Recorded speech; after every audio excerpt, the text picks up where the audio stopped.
Welcome to the Enneagram with Chelsea and Nicole. This is a positively deviant culture podcast anchored in the Enneagram. In this episode, we're continuing our conversation about the type 9. But before we launch into the content for today, a quick reminder. Yeah, thanks, Chelsea. Every episode, I want to remind listeners that this isn't a prescriptive fixed tool and that our conversations are designed to work with the material and ideas in an exploratory way. So as long as I've been working with the Enneagram, my knowledge and application continues to evolve. So that's what we're here to do, is to evolve and learn together. The reason that we're focused on the integration points, which is what happens for a type in times of stress and in times of flourishing when they're at their absolute best, is because we want to give listeners a more full picture of the type itself. So many of us, we flux throughout the day. We have times of stress, we have times of flourishing, and these integration points help us further understand how each type will react and respond or, deliver excellence in those moments. And so if you've been listening, you're already going to have a little bit of a backstory on the integration points because these three types, 6, 3, and 9 are linked. But I'll pass it over to you, Nicole, if you want to expand on integration points or get us kicked off into the 9's integration points. So for clarity, what it means in terms of integration and disintegration points is that each type under stress will take on the worst characteristics of a type. In this case, for 9, that's typically understood as disintegrating to type 6, which means taking on the worst characteristics. And then integration points means that when a type is fully integrated and flourishing, they'll take on the best characteristics of another type. In this case, for 9, it's a 3. However, more advanced learning is that there is both integration and disintegration to the same two types. So for example, for type 9 under stress, type 9 will disintegrate to both 6 and 3, meaning they'll take on the worst characteristics of both the 6 and the 3. And then conversely, when a 9 is really integrated, they'll take on the best characteristics of both 6 and 3. So I teach it this way because it's more comprehensive and more complete in terms of understanding a more whole picture of what it is to be a 9 and the different states that occur. And also there's secret places in here that we're not just one-dimensional. Again, it's not just moving only in one direction. We move all over the place. The Enneagram is actually mapping the movement. And so this is part of the movement that I like to highlight, even though it's a little bit more complex. I find that it's more accurate. What I really like about thinking through the movement types is it helps me personally. And then for 9s, if you're listening to this and you notice attributes of 6 or 3 that are more the negative side, like for me, that's a really helpful signal. Oh gosh, like I'm stressed out. I'm moving to these other types and it's not from a good place. But it also reveals the path for growth as you think about the Enneagram for personal growth and how we can embody more and integrate into a more full and whole person, really. So let's launch in. To start, we'll go with a negative first. And in a state of stress and in a state of average or unhealthy places, 9s will take on the worst characteristics of both 3 and 6. So the worst of a 3 is on a high level, to be extreme, it's lying, cheating, stealing. And of course, this is, there's nuance here and it doesn't happen so intensely, but it's the ability to manipulate easily and airbrush certain things to not have complete truths in a way that is, competitive and that achieves a particular end at no matter what the cost. And to be completely performative, to externalize everything to where there's no real substance inside, to where the negative parts of a 3 will become a product. Everything is a facade and designed to curb negative perceptions and to succeed. Again, at all costs. So that's the negatives of a 3. The negatives of a 6 is fear and anxiety, analysis paralysis, overly committed to details, and being overly loyal to where they're staying in something far too long to where it's unhealthy and destructive. And inventing new problems. The sky is falling, the kind of Eeyore mentality where everything becomes negative and everything is wrong. So these are some of the elements that are negative of a 6. And so 9s under stress, and when they're disintegrated, will take on some of these characteristics. And of course, to different degrees in different contexts. Some 9s will take on a little bit more negative things of a 6, less of a 3, or more of a 3 and less of a 6, depending on the circumstance. But truthfully, there's a little bit of all of this in a deep stress response. And the source of it is that 9s are designed in wanting connectedness, and they're wanting harmony and equanimity and peace and without disruption.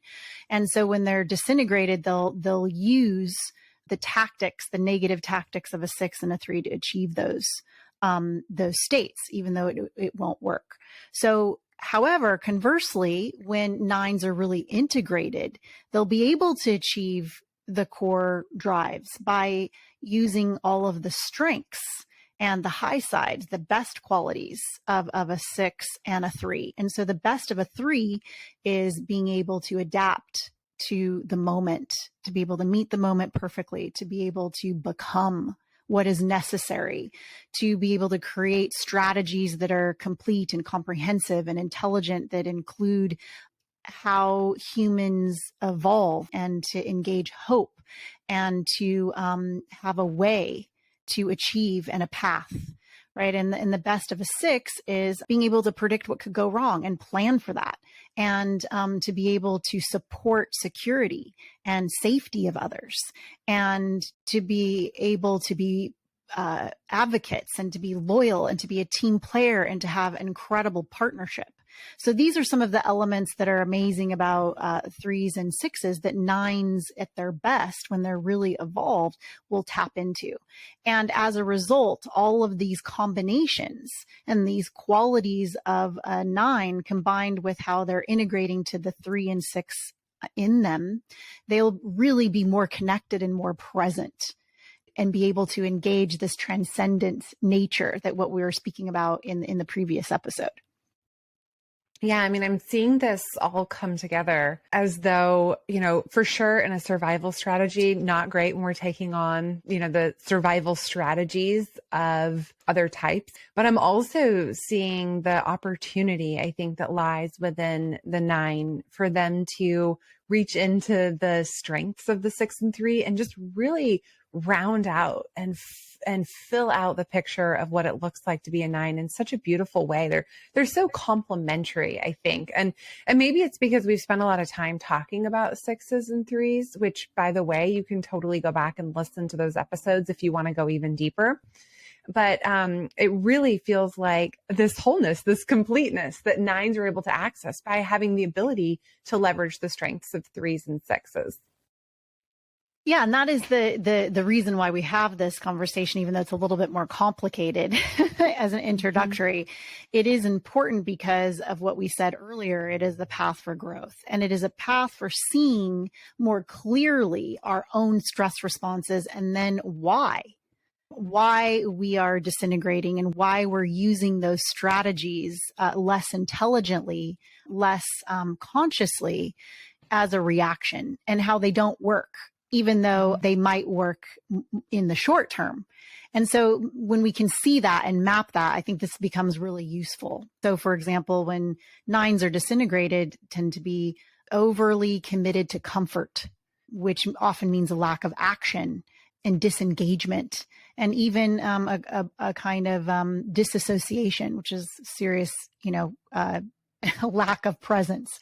And so when these things happen, they'll go to 6, the negative side of 6 and 3, in order to continue that state of comfort and disengagement. And then conversely, when 9s are really integrated, And when they're following their instincts, they'll be able to use the strengths of a 3 and a 6 in order to achieve harmony and connectedness and have the most people win and have the least agenda and partner, right? Like you can see all of the things of the 6 and the 3 that are really necessary for 9s to do their existential job in the world, which is, really creating this harmonious place where everything belongs and where there's space for everyone and everything.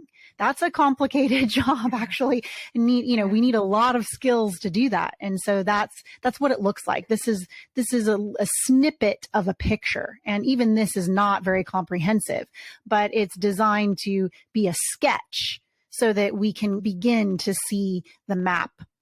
We talked in the very introduction episodes about how the Enneagram is like a 3D map, right? To like be able to traverse the landscape. And so I do encourage people who are listening, we're being intentionally high level here to give people the feel and an overview of the integration and disintegration points. But as I mentioned earlier, there's so much more depth and richness that if you're interested in pursuing learning about 9, you can go and listen to these other type episodes. And the reminder there is when you're taking on the behaviors of other types, the motivation is still different. And so still doing it out of a 9 motivation or out of a 9's fear and stress response. And so that, I guess, is just one thing to highlight. And it's getting a little bit complex, but it's really an important note. It is an important note. Chelsea, thanks for remembering that. In so much of the conversations that we have it's reminding everyone that each type is not about our behaviors. And the movement sometimes in integration and in stress, we do take on certain behaviors of other types. That's why we can appear to be other types than we actually are in terms of, we can appear to be something other than our core type. And it's because we're moving around. And so we're trying to expose some of these movements, why it can seem like some people are one type when they're actually not. And it's because of integration and disintegration and just all of the different movements. And we're keeping these little segments short too, so that we can continue to unpack the 9 in its fullness in subsequent episodes. The next episode is about the paradoxes of the 9. And then we move into how to lean into the 9s around us and find the 9 within us. And then finally, how 9s are misunderstood.